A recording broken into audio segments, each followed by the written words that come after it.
Hi! Alright, so today we're working on Module 4, Lesson 8. I am super excited because this lesson really does focus a lot on different properties that we can do with algebra, which is so exciting. This is honestly one of my favorite types of math, so I'm really happy that I get to start teaching this to you. I'm kind of sad I don't get to do it in person, but here we are. So for just this first part, actually you're going to do the opening exercise by yourself, answer the questions as you go along. You're going to pause the video and unpause it as soon as you're done with all of those questions. Pause the video now. Alright, so hopefully you paused it, you did those problems, and now you've unpaused, and we're now on example 1.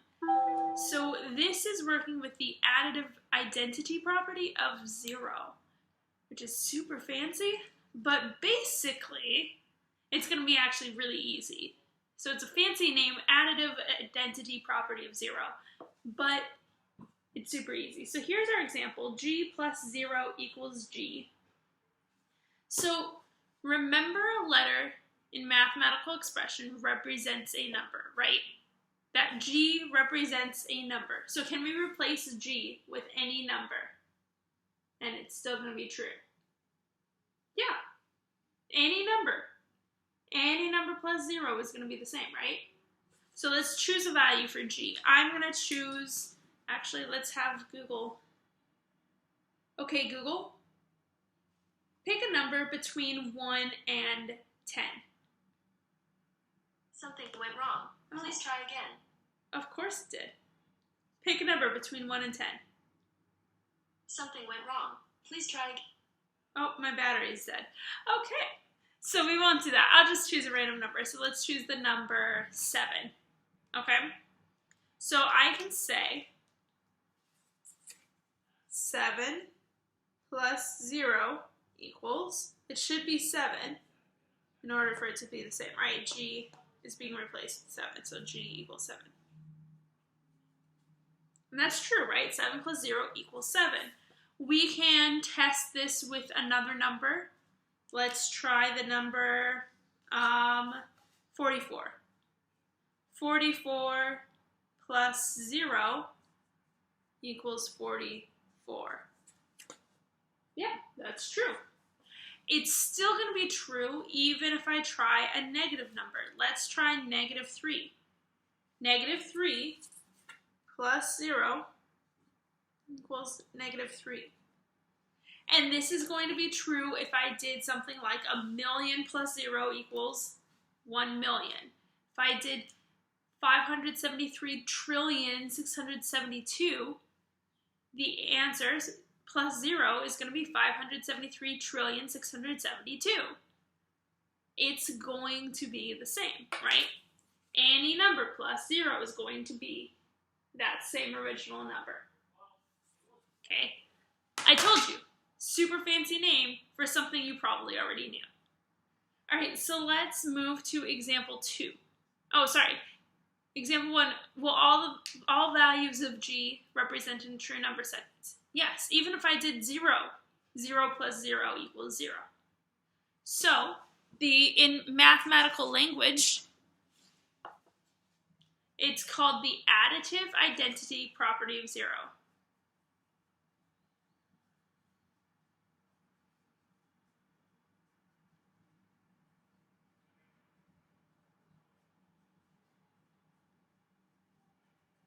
Additive identity property of 0. Any number added to 0 equals itself. Alright. Example 2. This is the multiplicative identity property of 1. Multiplicative identity property of 1. Basically, the idea, hopefully, is that any number times 1 is the same. So, g times 1 equals g. That's what we're trying to prove. So, can we replace g with any number? Yep.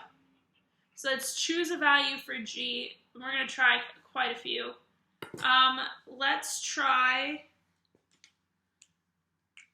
7 again. 7 times 1 equals 7. Yep. I can replace that with 44. 44 times 1 equals 44. I can replace it with negative 3. Negative 3 times 1 equals negative 3. I can use a fraction or a decimal. So if I had the decimal, let's do 0.3. No, I just did a 3. Let's do 0.2. 0.2 times 1 equals 0.2. So 2 tenths times 1 is 2 tenths. It's going to be true if I go into the millions or the trillions, any number, it's going to still be true. So any value. The next question, will all values of G result in a true number sentence? Yes. I just experimented with the time. Now, in mathematical language, so G times 1 equals G, that's the multiplicative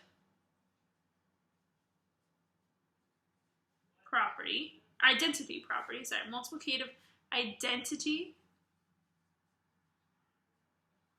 property of 1. Multiplicative identity property of 1. Any number multiplied by 1 equals itself. Fancy name, easy concept. All right. Let's keep going. We'll try some other fancy name, hopefully easy concepts. This next one, example 3, the commutative property of addition. Commutative property of addition and multiplication. So we've got these two. 3 plus 4 equals 4 plus 3. 3 times 4 equals 4 times 3. So we're going to prove that these are true. So we're going to replace all of the 3's in the number sentence with the letter A. That's the first direction. So I'm going to replace all of those 3's with the letter A. Like this. A plus 4 equals 4 plus A. A times 4 equals 4 times A. Now we're going to choose a value for A and replace A with that number in each of the equations. All right, let's try 7.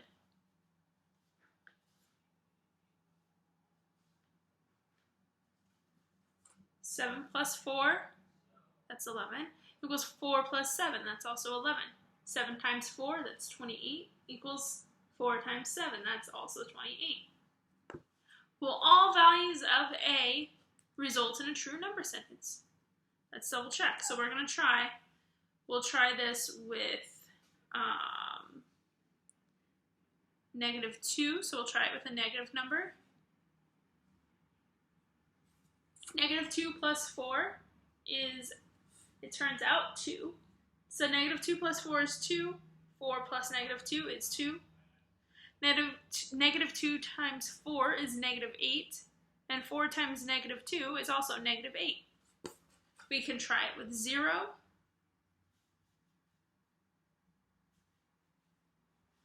Zero is one of those ones that always tricks things up. So let's try. 0 plus 4 is the same as 4 plus 0. Yep. 0 times 4 is the same as 4 times 0. Yep. And let's try one more time with a decimal. So let's do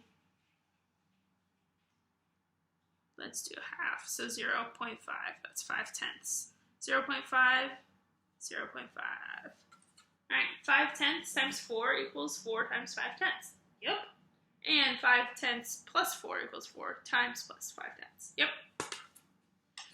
All right, so they all do, yes, any number, even 0, can be placed, be used in the place of variable A. Yep. So now, it says write the equation again, this time replacing number 4 with variable B. So now we have A plus B equals B plus A. Yep. A times B equals B times A. We're just replacing those numbers with letters. Will all values of A and B result in true number sentences for the first two equations? Yep. I'm going to let you guys experiment with some different values to prove this, but hopefully the answer is yes. I'm going to let you pause the video now. Try this on your own. Okay, so did you try it with a variety of numbers? Positives, negatives, zeros, decimals, fractions. Hopefully you still, no matter what, ended up with the same, or proof that the claim was true. So now it says write the mathematical language for this property below. So for the first one, A plus B equals B plus A. That's the commutative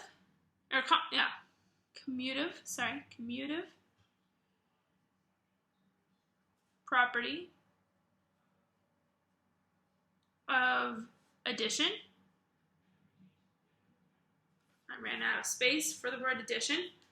Commutative property of addition, and then that means the next one would be the commutative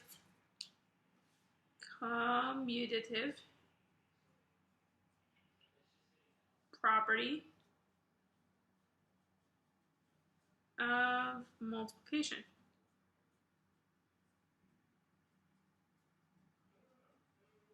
So the first one, commutative property of addition, order does not matter when adding. And the second one, commutative property of multiplication, order does not matter when multiplying. All right. See, fancy names, super easy concept, hopefully. All right, we're going to move finally to example 4. Here's example 4. We have 3 plus 3 plus 3 plus 3 equals 4 times 3. And then 3 divided by 4 equals 3/4. So we're going to replace the 3's in this number sentences with the letter A. Yikes, that's a lot to replace. You're going to have an easier time because you don't have to erase things.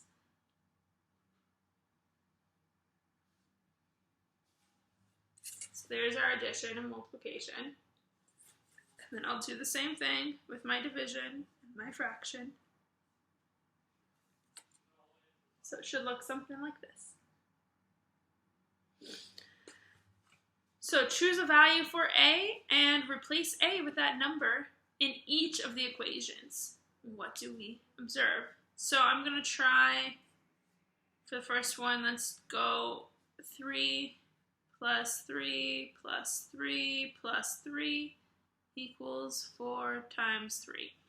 3 plus 3 is 6, plus 3 is 9, plus 3 is 12. 4 times 3 is 12, so that worked.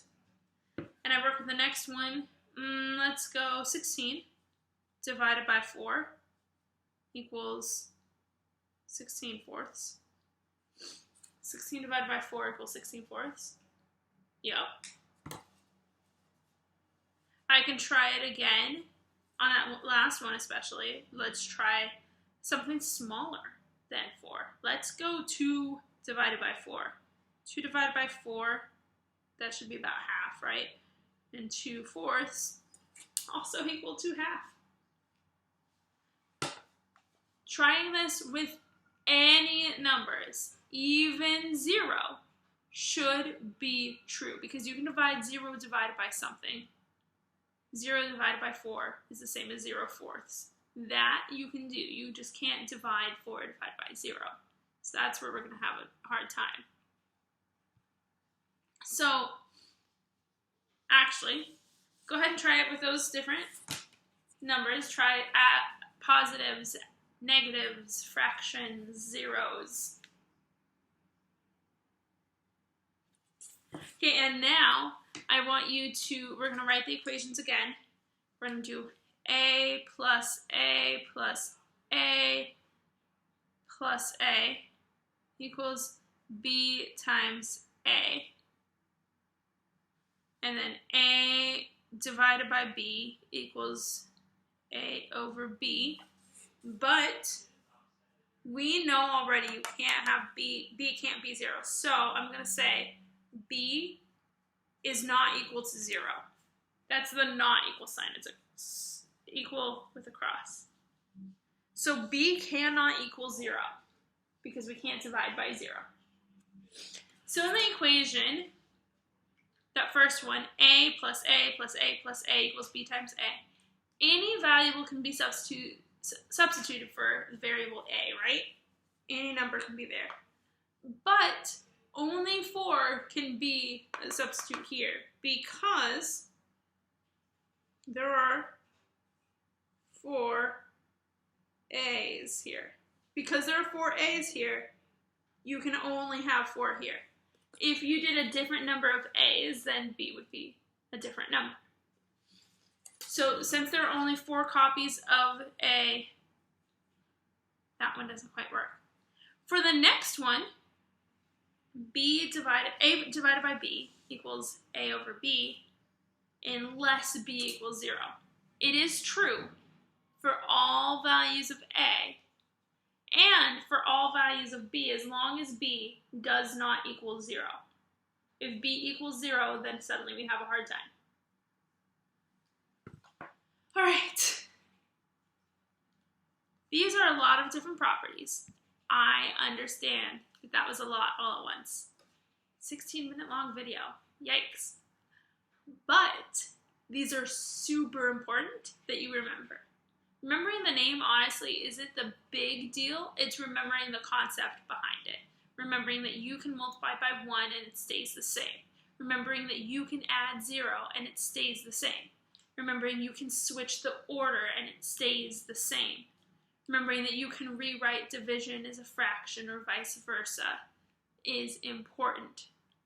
These are the foundational skills to help you with solving expressions, which I think we'll get to start tomorrow. At this point, you get to finish the paper or the PDF that I've sent you and let me know if you have any questions. This is super important stuff, so make sure you understand it. And let me know if you don't. All right, I'll see you next time.